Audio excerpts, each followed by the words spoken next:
Hi, my name's Tracy, and that's my wife Ashley and our son Henry. And we're modern homesteaders. We live on 3 acres just off my grandparents' farm. Some people might think this lifestyle is crazy, but we wouldn't change it for a minute. Our landscape is constantly changing.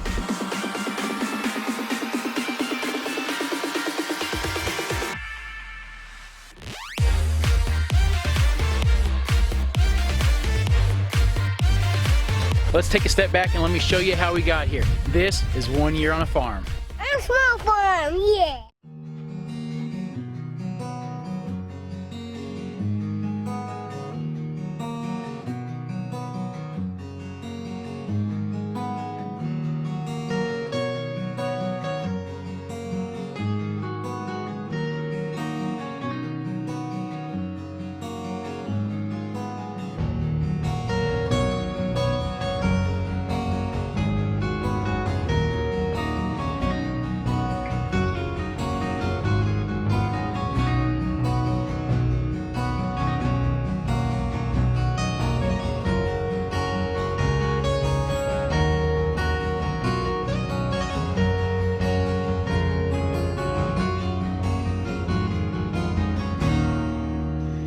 Hey guys, so it is pretty late out.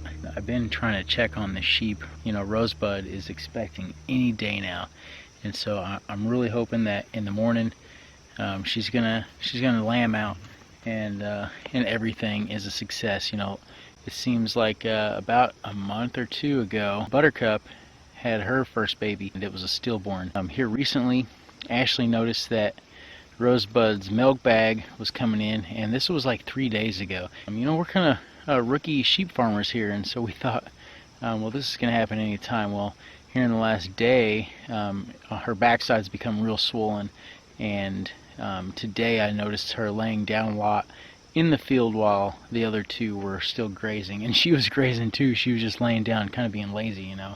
And all those are signs of getting ready to give birth. But you know, it's about midnight out here right now. I wanted to come check on them.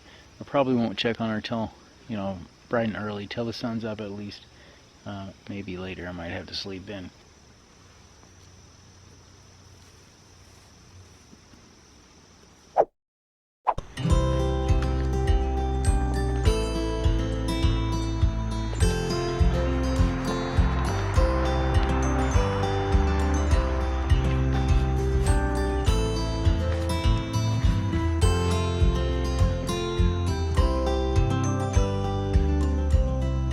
Every time you need me, I'm telling you I'm here to stay. Not yet, huh? But looking at your castle, I'm pretty sure you're safe, but still afraid.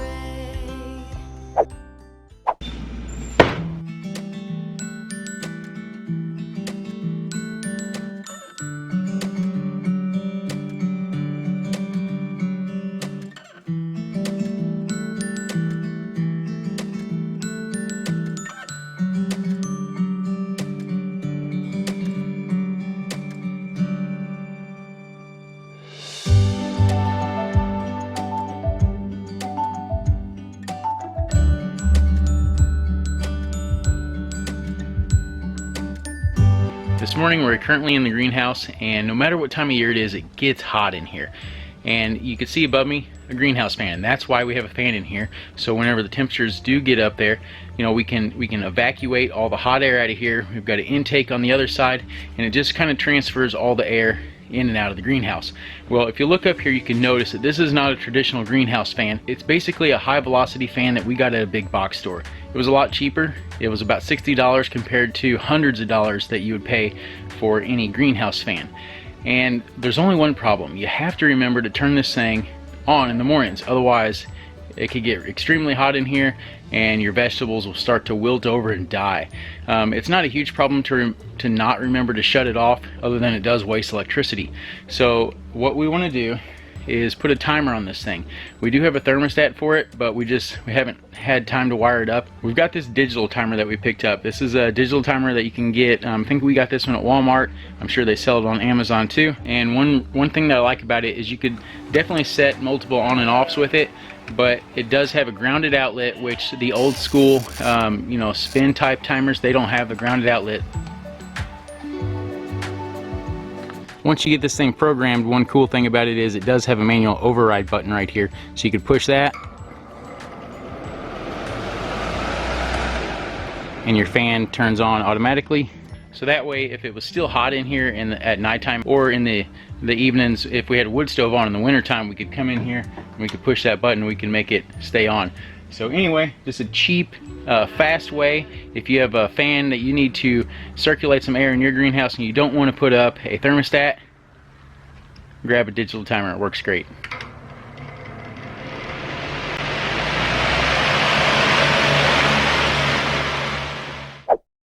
Where we live, we have hard water, and after a couple months, calcium builds up on like your sink and especially in your shower, and it doesn't spray right and it kind of goes everywhere. Today I'm going to show you how we clean that with just a few simple ingredients: white vinegar and salt. We're going to take a mug and pour about a cup of vinegar in it, sprinkle some salt, and give it a stir. Put the shower head down in the mug and we'll check it in about 10 to 15 minutes.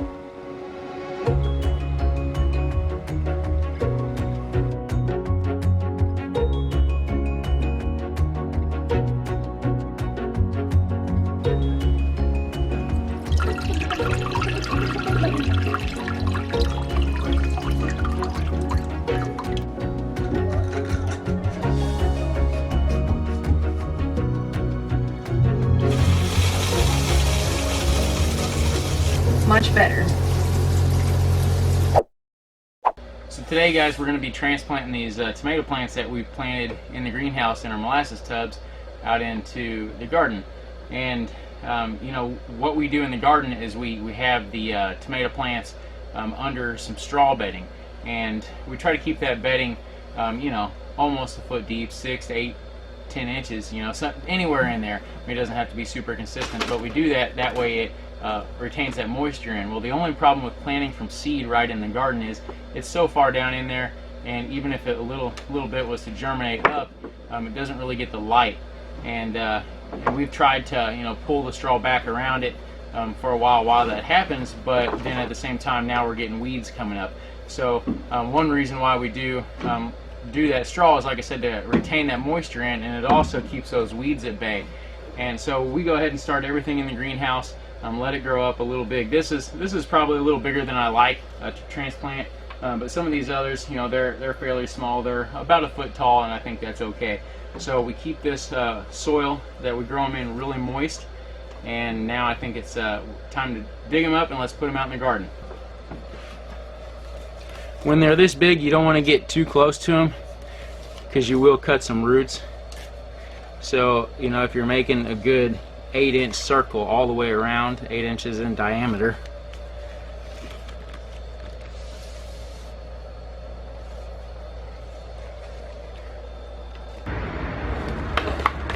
since that one is so big, we'll go ahead and put that in a container.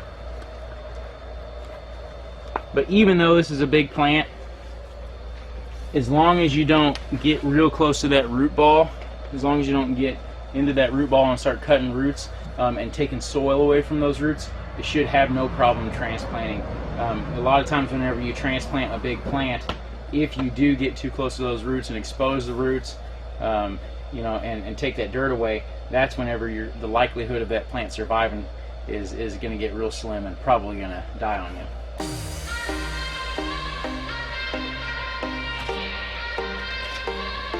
What we're doing is we're pushing that down in there a little bit and we're cutting a circle all the way around it. Does that make sense? Okay, now that we got our circle cut, come back over here and push down, and now we're going to pry back, okay? You pry back while I hold this side of the dirt.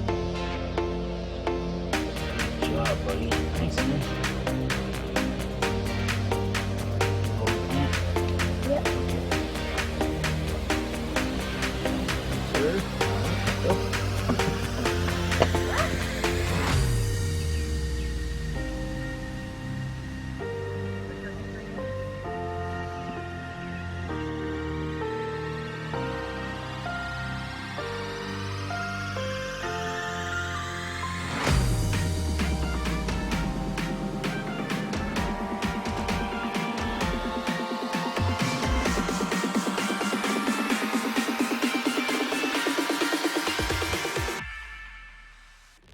As you can see, how we do this, we do not cage it. We use a trellis system, and this is just a like an 1.5 or 2 inch, they might call it, 1.5 by you know, 2.5 or 3 inch welded wire fence. And you can see it's just kind of bonded, fused together.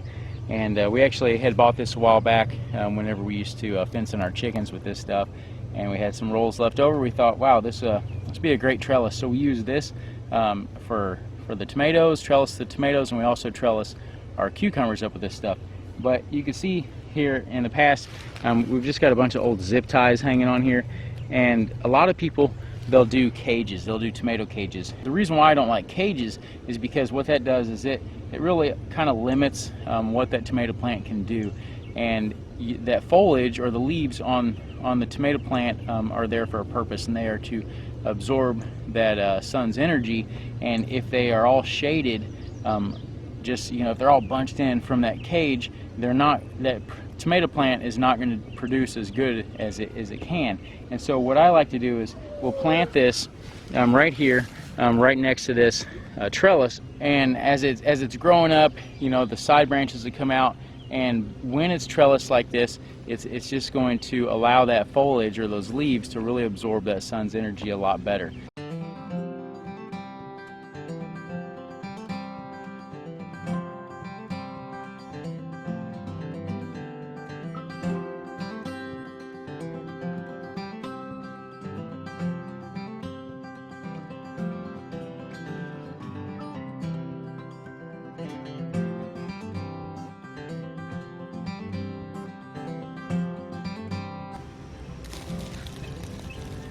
Worms are good for aerating the soil and keeping the soil loose.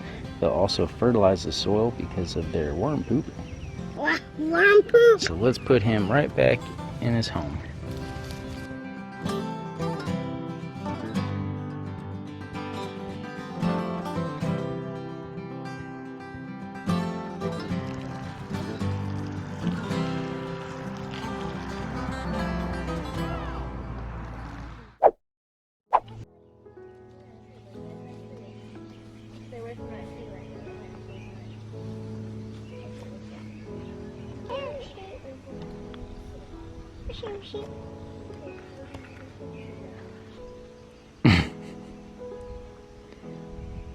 Did your water break?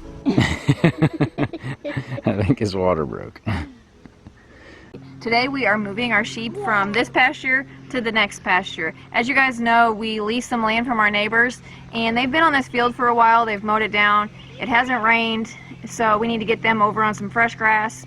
And we have to pull this fence up because we don't have our permanent fencing in yet. So we're going to pin them in their sheep shelter. So let's get the sheep moved.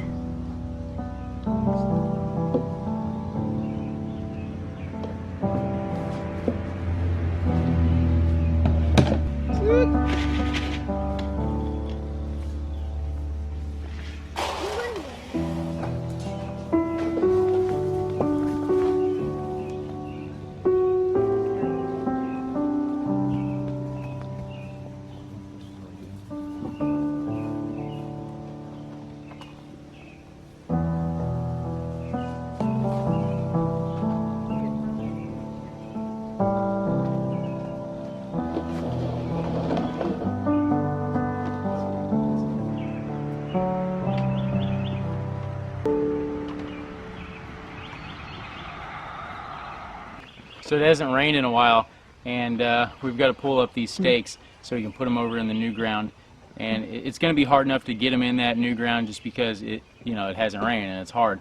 But one thing that you have to watch out for is this spike system that's down in here. These are 8 inches long, and sometimes if you just pull this up, it might pull the fiberglass rod off the spike. So we like to stick a screwdriver under there and just give it a little pry. And that helps get that spike out of there. So it's going to be a little challenging, but we'll get the fence up.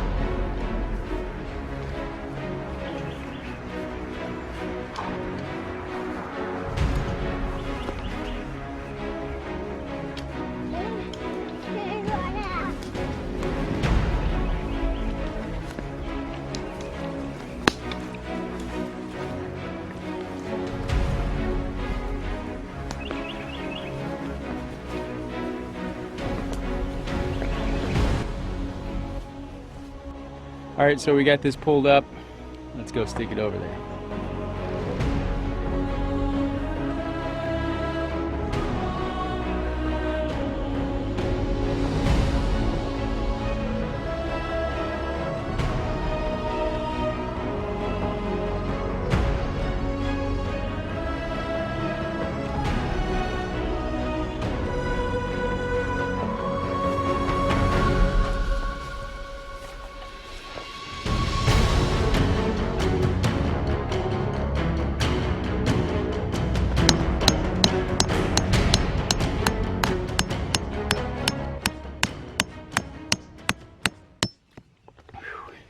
And that, boys and girls, is why you don't order a Premier One fence unless it has 2 spikes.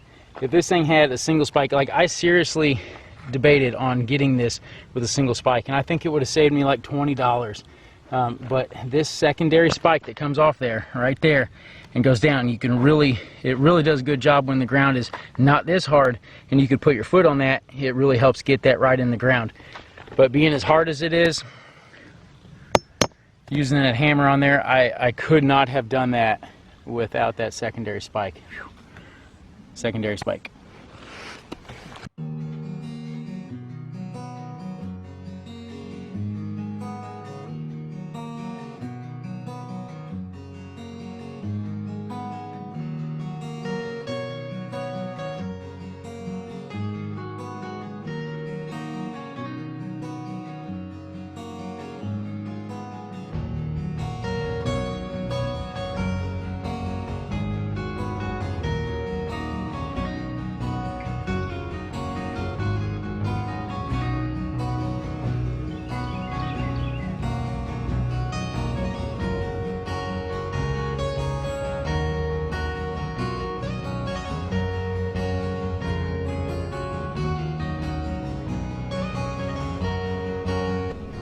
As you guys can see, we got the sheep moved. They're really enjoying it over here. They're exploring. They're seeing what all they can eat. There's a lot of clover over here on this field, and there wasn't any over there, and they really enjoy the clover. If we'd have had them over here like 2 weeks ago, this field would have been covered in clover.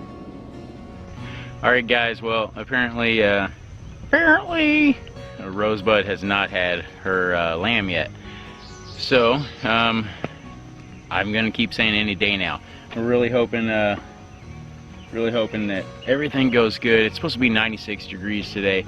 They've got a super shady spot over here where their little house is. So everything else is pretty wide open. You can see the grass that we moved them on is excellent looking. It's really tall, and I think they're really enjoying that. So you can see this old stuff here behind me.